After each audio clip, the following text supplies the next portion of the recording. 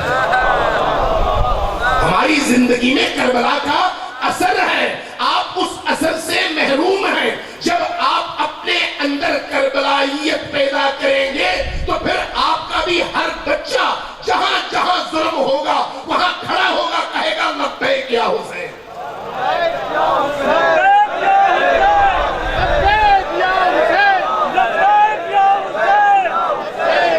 جو کربلا ہے یہ صرف پوری طاقت کے ساتھ دونوں ہاتھ بلند کر کے لبیک یا حسین، لبیک یا حسین، لبیک یا حسین، لبیک یا حسین، لبیک یا حسین، لبیک یا حسین۔ یہ جو کربلا ہے یہ انسان کے اندر اس کی روح میں تلادم پیدا کر دیتی ہے، روح میں۔ آپ کی مجلس اعزا میں شرکت صرف ایک رسم نہیں ہے کہ آپ نے ثواب کے لیے یہ کام کیا، یہ ثواب کمانے کی محفل نہیں ہے، ثواب کے لیے ہزار کام ہے۔ یہ محفل کس لیے ہے؟ مردہ کو زندہ کرنے کے لیے، مردہ کو زندہ کرنے کے لیے۔ مردہ ہمیشہ وہ نہیں ہوتا جس کا جسم بے حرکت ہو، بعض اوقات متحرک جسم کے اندر مردہ روح ہوتی ہے اور اس کو آپ چاہے کچھ بھی کریں اس پر اثر نہیں ہوتا، اس پر حالات اثر انداز نہیں ہوتے، وہ مردہ کی طرح سے بے حس بے حرکت۔ لیکن کربلا کی یاد، حسین ابن علی کا تذکرہ اور حسین کے درد میں روح انسانی کا متلاطم ہو جانا اور اس درد کو اپنے اندر محسوس کرنا، اس کے اندر کی اس مردگی کو حیات میں بدل کر اس کو صفحے کربلا میں کھڑا کر دیتی ہے۔ یہ کربلا کا اثر ہے۔ اس لیے جس بھی قوم نے کربلا کو اس کی روح کے مطابق اپنایا اس قوم نے ہمیشہ سرفرازی پائی۔ جس قوم نے کربلا کو رسم بنا لیا، مختلف رسومات کا شکار کیا اور اس کی روح سے بے بہرا اور محروم رہی، اس کو رسم ہی ملی، کربلائیت نہیں ملی۔ آپ ذرا کربلا میں غور کیے گا، کربلا کے ہر بچے کی زندگی پر کربلا میں بعض اوقات آپ خود سوچئے تنہائیوں میں کہ ہمارے بعض ذاکر حضرات یا خطباء یا اہل منبر جب کربلا کا تذکرہ کرتے ہیں تو صرف رولانے کے جذبے سے کرتے ہیں اور اس کا رسائی پہلو اس کو زیادہ سے زیادہ اجاگر کرتے ہیں۔ ہو سکتا ہے وہ حقیقت پر مبنی بھی نہ ہو لیکن لوگوں کو رلانا ہے۔ نہیں، آپ اگر غور کریں تو حسین ابن علی کا نام یہ میں آپ کو گارنٹی دے کر واللہ باللہ سمت اللہ میں قسم کھا کر کہہ رہا ہوں، اگر روح انسان زندہ ہو اور کربلا سے اٹیچ ہو کربلا سے جڑی ہوئی ہو روح، تو ابا عبداللہ الحسین علیہ السلام کا نام جیسے ہی آئے دل میں تڑپ پیدا ہوتی ہے اور جب دل تڑپتا ہے وہ آنسو بہتے ہیں۔ اس کے لیے آپ کو کل چھرے سے ذبح کرنے کی ضرورت نہیں ہوتی، بس اشارہ کافی ہوتا ہے، کیونکہ حسین کا تعلق روح سے ہے، روح سے۔ حسین کے تذکرے میں یہ جان ہے، حسین کے تذکرے میں یہ حیات ہے، لہذا آپ دیکھیے کل کائنات میں جہاں جہاں طول تاریخ میں حسینیت کو زندہ رکھا گیا، رسومات کے ذریعے سے نہیں، اس عشق اور اس درد کے طفیل زندہ رکھا گیا۔ یہ درد جہاں جہاں پہنچا لوگوں کی فکروں کو اس درد نے منقلب کر دیا، اس درد نے لوگوں کی روحوں کو منقلب کر دیا۔ آپ نائجیریا گئے، ابھی وہاں پر 70 لاکھ سے 1 کروڑ تک شیعہ ہے۔ 50 سال پہلے شاید آپ کو 2 گھر نہ ملتے، 2 گھر نہ ملتے۔ کیوں یہ تحرک اور یہ تبدیلی پیدا ہوئی؟ آپ ان سے جا کر پوچھئے، اگر آپ نے وہ تصویریں دیکھی ہوں، اگر نہیں دیکھی تو تلاش کیجئے گا، انٹرنیٹ پہ موجود ہے۔ عاشور کے دن آج جب وہی افریقی کالے بڑے میدان میں جمع ہوتے ہیں تو لگتا ہے یہ میدان عرفات ہے، اور ان کی حیات کا باعث حسین ابن علی کا نام ہے، حسین ابن علی کا نام۔ اور یہی وجہ ہے کہ 1000 بندوں کی شہادت کے باوجود اس دفعہ جب محرم ہوا، عاشور کا دن آیا، تو وہ پچھلے سالوں کی نسبت زیادہ طاقت کے ساتھ میدان میں اترے اور اپنی حیات کا ثبوت دیا۔ کیوں ایسا ہے؟ اس لیے کہ روح جڑی ہوئی ہے حسین ابن علی سے۔ آپ یہ دیکھتے نا، ابھی آپ کے اسی لاہور کے اندر بھی، باقی جگہوں میں بھی مختلف مجالس کے خلاف FIR ہیں، گھروں کی مجلسوں کے خلاف FIR ہیں۔ کیوں؟ اس سے کسی کو کیا تکلیف ہے؟ دشمن کو معلوم ہے، چاہے وہ سفید چمڑی والا دشمن ہو، چاہے وہ بلیک چمڑی والا دشمن ہو، دونوں کو یہ معلوم ہے کہ یہ جو حسین کا نام اور حسین کا ذکر ہے، یہ جب بچوں کے اندر یہ ذکر پہنچے، بچے کی فکر تک یہ ذکر پہنچے، تو اسی بچپنے سے اس بچے کے اندر جرأت و بہادری اور حمیت کی وہ کیفیت پیدا کر دیتا ہے جس کے نتیجے میں جب وہ جوان ہوتا ہے تو ہر طاقت سے ٹکرا جاتا ہے۔ تقریباً گزشتہ کوئی 10 سالوں سے ایک یوم علی اصغر منایا جا رہا ہے، یکم محرم کو۔ اس وقت تقریباً دنیا کے 4000 شہروں میں یہ دن منایا جاتا ہے۔ میں پرسوں ایک رپورٹ پڑھ رہا تھا، سعودیہ نے 3 مقدمات اس دن کے منانے والوں کے خلاف انٹرنیشنل عدالت میں دائر کر دیے کہ یہ دن نہ منایا جائے۔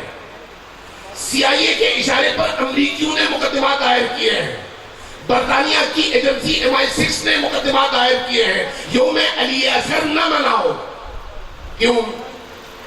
اس لیے کہ جب ذرا غور سے سنیے گا، جب ایک ماں اپنے 5 ماہ 6 ماہ 7 ماہ کے بچے کو سبز کپڑا پہنا کر اس کی پیشانی پر لبیک یا حسین کی پٹی باندھ کر اپنے ہاتھوں میں یوں اٹھا کر میدان میں حاضر ہو کر کہتی ہے لبیک یا حسین، تو اس منظر کو دیکھ کر سخت سے سخت ترین دل رکھنے والا انسان بھی پگھل جاتا ہے اور اس کے اندر عشق کربلا پیدا ہوتا ہے۔ اور جس کے اندر یہ عشق کربلا پیدا ہو اس کی زندگی بدل جاتی ہے، وہ پھر مصلحتوں کی قیمت پر زندگی کا سودا نہیں کرتا، وہ پھر حر بن جاتا ہے، وہ پھر حر بن جاتا ہے، لشکر یزید سے لشکر حسین میں آ جاتا ہے۔ یہ اس کربلا کے پیغام کا اثر ہے۔ آج ذرا غور کیجئے گا، کربلا 61 ہجری کی 4 دیواری کے اندر محدود تحریک کا نام نہیں ہے، کربلا نام ہے اس آواز کا جو جہاں جہاں پہنچے کربلا برپا کر دے، کربلا اس آواز کا نام ہے۔ لہذا آپ دیکھتے ہیں کہ پوری دنیا کے اندر ایک خوف ہے اس وقت، خوف، وہ خوف کس سے ہے؟ ان قوتوں سے جن کی زبان پر لبیک یا حسین ہے، ان قوتوں۔ یہ خوف کیوں ہے؟ انہیں معلوم ہے کہ ہاتھوں پر، ہتھیلی پر جان لے کر عدل کے نفاذ کے لیے، توجہ ہے، عدل کے نفاذ کے لیے، ظلم کے لیے نہیں، انصاف کے نفاذ کے لیے، ظلم کے خاتمے کے لیے، اللہ کی حاکمیت کے برپا کرنے کے لیے، رسول اللہ کی سیرت کو زندہ کرنے کے لیے اور جو قوتیں اس تحریک کے مقابلے میں آئیں ان کو روندنے کے لیے جو قبیلہ میدان میں نکلتا ہے اس قبیلے کا تعلق کربلا سے ہے، کسی اور سے نہیں ہے۔ اس لیے اردن نے سب سے پہلے کہا کہ یہ شیعی ہلال بن رہا ہے اور اس کا رستہ پوری دنیا کو مل کر روکنا چاہیے۔ شیعی ہلال کا کیا مطلب ہے؟ شیعہ کرسچن، یہ جو جن ممالک میں حسینی رہتے ہیں، جن ممالک میں، ان کو نظر آیا کہ اگر اس پورے خطے کے اندر کوئی تحریک، کوئی بیداری پیدا ہوئی ہے تو اس کی بنیاد لوگوں ہے، یہی جلوس ہے، یہی ماتم ہے، یہی ذکر ہے اور یہی گریہ و بکا ہے جس نے ان کی روح کو زندہ کر دیا۔ اثر آئی، لہذا اس کا اثر اب پوری دنیا میں ہے۔ اس اثر کو روکنے کے لیے اس وقت پوری دنیا جھکی ہوئی ہے، پوری دنیا میں۔ لیکن یہ بھی آپ کی معلومات میں اضافہ کرتا جاؤں، میں نے وہابی علماء میں، جن کو آپ اہل حدیث کہتے ہیں، بہت سارے ایسے علماء کو سنا جنہوں نے کہا کہ ہم اپنے مطالعے کے بعد، احادیث کے مطالعے کے بعد اس نتیجے تک پہنچے ہیں کہ حب حسین دین ہے اور بغض حسین کفر ہے۔ ویڈیوز میرے پاس موجود ہیں، میں بے دلیل بات نہیں کر رہا، کس کی؟ جن کو ہم وہابی سمجھتے ہیں۔ اینکر نے اسے پوچھا کہ کیا آپ بھی شیعہ ہو گئے؟ تو کہا کہ کیا حسین کی محبت کا نام شیعہ ہونا ہے؟ کیا مطلب ہے اس کا؟ حسین کائناتی ہے، حسین کا پیغام کائناتی ہے، حسین کے پیغام کو جہاں پہنچاؤ گے وہاں پر اپنا اثر دکھائے گا۔ اس لیے کوشش کرو حسین کا یہ پیغام دلوں تک پہنچے، جہاں جہاں یہ پہنچے گا وہاں آپ نے پہاڑ سے اترتے ہوئے پانی کو دیکھا ہوگا، پانی جہاں جہاں جاتا ہے اس زمین کو بنجر سے آباد کرتا چلا جاتا ہے۔ حسین کا غم، حسین کا ذکر اس پانی کی طرح سے ہے، جہاں جہاں جائے گا انسان کی روح کو اور پوری آبادی کو آباد کرتا چلا جائے گا اور حیات دیتا چلا جائے گا۔ امام صادق علیہ السلام ایک بستی میں آئے، ایک بستی میں آئے، صلوات محمد علیہ وسلم،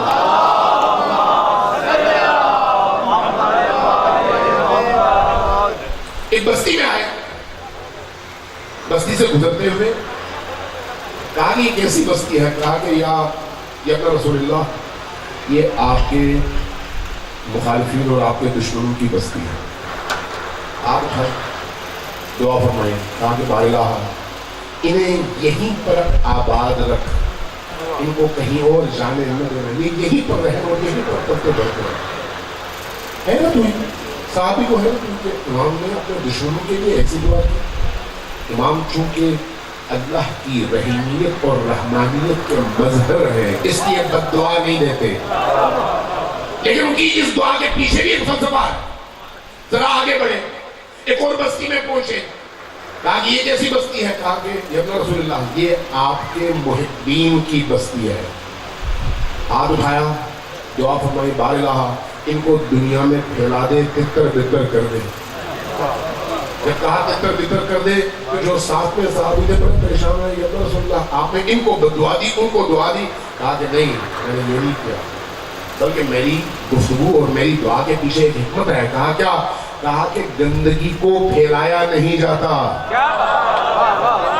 اس کو وہیں پر دفن کر دیا جاتا ہے، اور جو پاکیزہ چیز ہوتی ہے اس کو پھیلایا جاتا ہے۔ جیسے خوشبو ہے، خوشبو کو پھیلاؤ گے تو کائنات میں خوشبو پھیلے گی، گندگی کو پھیلاؤ گے تو بدبو پھیلے گی۔ جو ہمارے مہم ہیں ان کو پھیلا دو، جہاں پہنچیں گے ہماری یاد اور ہمارے ذکر سے لوگوں کے دلوں کو، ان کی روحوں کو معطر کرتے چلے جائیں گے۔ ابو ذر زندہ ترین مثال، ابو ذر نبی کریم کے صحابی، زندہ ترین مثال۔ ان کی تاریخ پڑھیے، نبی کریم کے بعد ہر دور میں اپنے ہاتھوں میں لاٹھی لے کر ہر اس شخص کے سامنے جا کر للکارتے تھے، قرآن یہ کہتا ہے تم قرآن کی مخالفت کر رہے ہو، کیا بات. قرآن نے کہا ذخیرہ اندوزی نہ کرو، تم ذخیرہ اندوزی کر رہے ہو. قرآن نے کہا لوگوں کا مال نہ کھاؤ، تم مال کھا رہے ہو.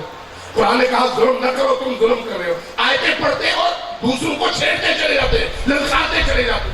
اور اس کا نتیجہ بھی یہ ہوا، کبھی کہیں علاقہ بدر ہوتے رہے، ظلم سہتے رہے، لیکن جہاں گئے وہاں اپنا اثر چھوڑا. کیوں؟ اس لیے کہ علی کے پروردہ ہیں. علی کے سائے عطوفت میں، سائے رحمت میں، سائے تربیت پائی ہے.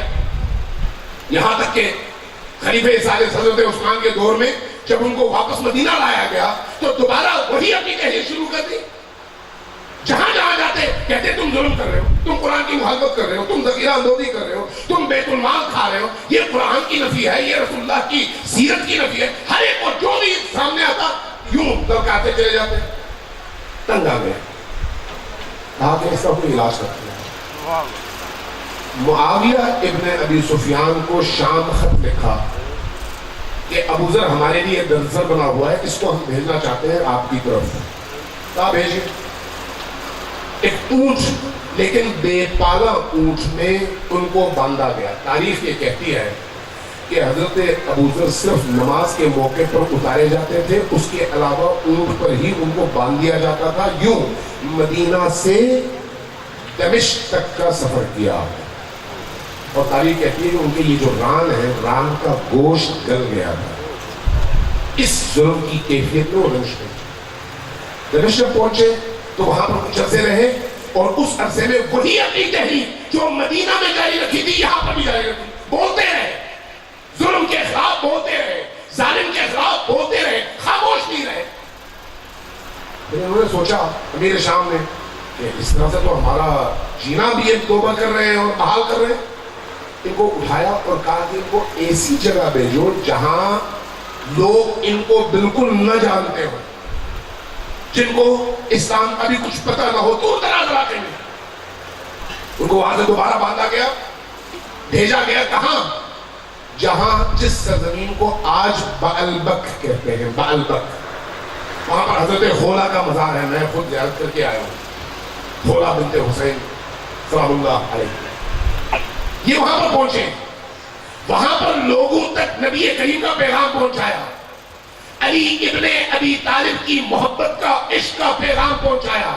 وہ جو وہاں کے لوگوں کے دل بنجر تھے، ان بنجر دلوں پر حل جو تھا اور علی کی محبت کا بیج بونا شروع کر دیا.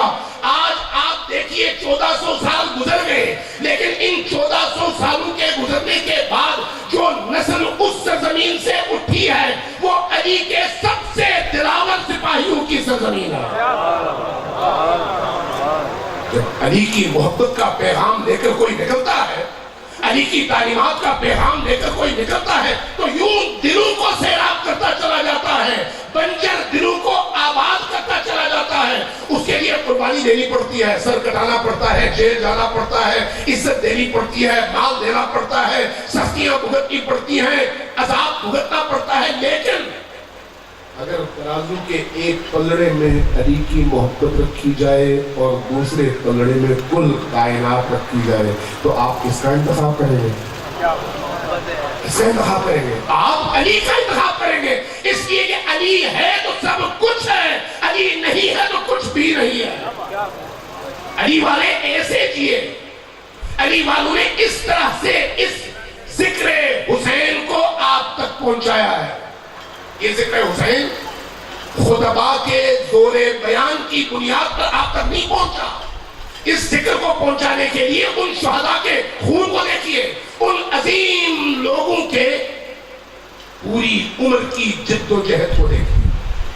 لہذا ان مجالس سے وہ روح حاصل کرنے کی ضرورت ہے جو روح ہمیں زندہ کرتی ہے. اپنے زمانے کے فرعون کے مقابلے میں ہمیں پوری قوت کے ساتھ اٹھنا نصیب کرے. ہمارے اندر شجاعت بھر دے، ہمارے اندر حمیت بھر دے. کربلا کا ذکر ایسا ہی ذکر ہے.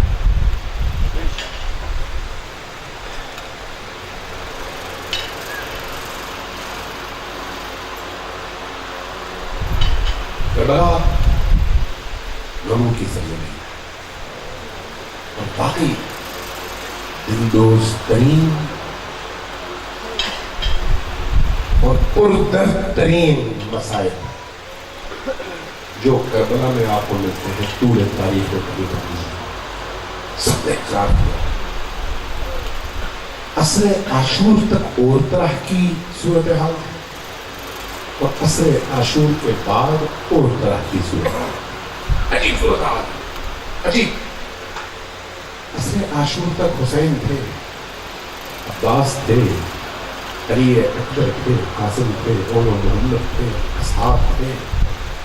لیکن جب حسین اکیلے رہ گئے تو اس وقت خیمے کا منظر بھی بڑا عجیب تھا اور میدان کا منظر بھی بڑا عجیب تھا.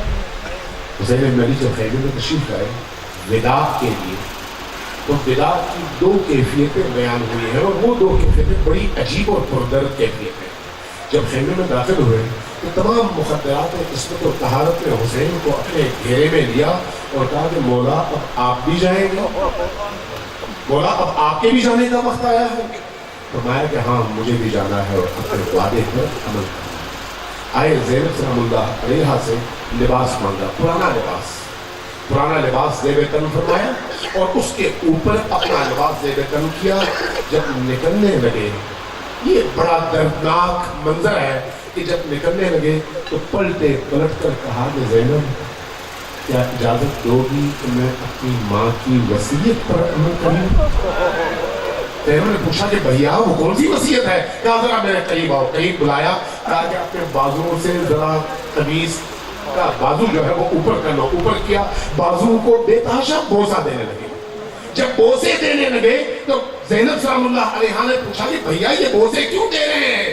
فرمایا کہ میری ماں فاطمہ نے کہا تھا کہ بیٹا جب تم الوداع کرنے لگو تو میری طرف سے میری بیٹی کے بازوں کا بوسہ لینا, اس لیے کہ تمہارے بعد انہی بازوں پر رسیاں باندھی جائیں گی اور رسیاں باندھ کر انہیں اسیر کر کے شہر شہر پھرایا جائے گا.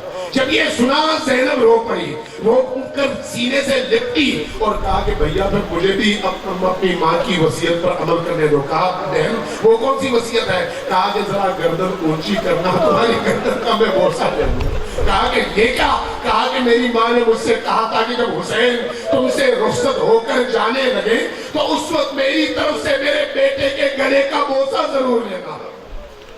بوسہ دیا.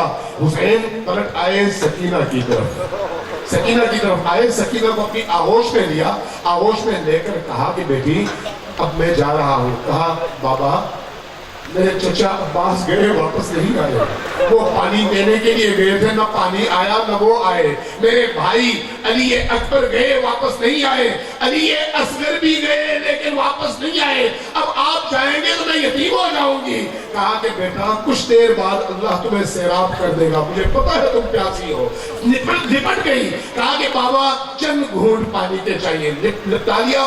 لپٹانے کے بعد فرمایا کہ چند لمحے صبر کرو, کچھ دیر بعد تمہاری یہ پیاس بجھ جائے گی. یہ جو منظر ہے باپ اور بیٹی کی محبت کا, اس منظر کو تاریخ نویسوں نے لکھا ہے اور بعض نے لکھا کہ جب انہی اسیروں کو کربلا شام میں پہنچایا گیا دمشق میں دربار میں, تو یزید نے شمر سے پوچھا کہ اے شمر واقعی کربلا میں کوئی ایسا مقام تھا جہاں پر تمہارے دل میں درد پیدا ہوا ہو؟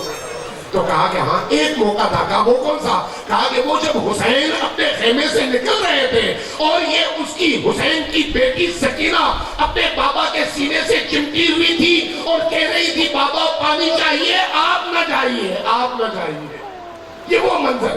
جب حسین آئے, لباس رزم زیب تن کیا, گھوڑے پر سوار ہوئے اور آگے بڑھنے لگے تو دیکھا گھوڑا حرکت نہیں کر رہا. پریشان ہوئے, گھوڑے کو ایڑ لگائی, گھوڑا حرکت نہیں کر رہا. کیا دیکھتے ہیں؟ دیکھتے ہیں گھوڑا سر کے اشارے سے کہہ رہا ہے مولا آپ تو مجھے جانے کو کہہ رہے, ذرا نیچے بھی دیکھیے. نیچے کیا دیکھتے ہیں؟ یہ معصوم سکینہ آئی ہے, گھوڑے کے دونوں اگلے پاؤں سے لپٹی ہوئی ہے اور کہہ رہی ہے ذوالجلال جس کو تو دے کے گیا وہ شہید ہو گیا, اب میرے بابا کو نہ لے جانا. حسین گئے لیکن واپس نہیں آئے، شام ہو گئی، سورج ڈھل گیا۔ ایک دفعہ حمید ابن مسلم کہتا ہے کہ میں نے ایک منظر دیکھا کہ ایک ایک کر کے خیمے چلنے لگے اور خیموں سے چھوٹے چھوٹے بچے میدان کربلا میں بکھرنے لگے۔ اس عالم میں میں نے اونچے قد کی خاتون کو دیکھا کہ وہ خاتون ایک خیمے میں جاتی ہے، دوبارہ نکلتی ہے، مضطرب ہے، پھر جاتی ہے، پھر نکلتی ہے۔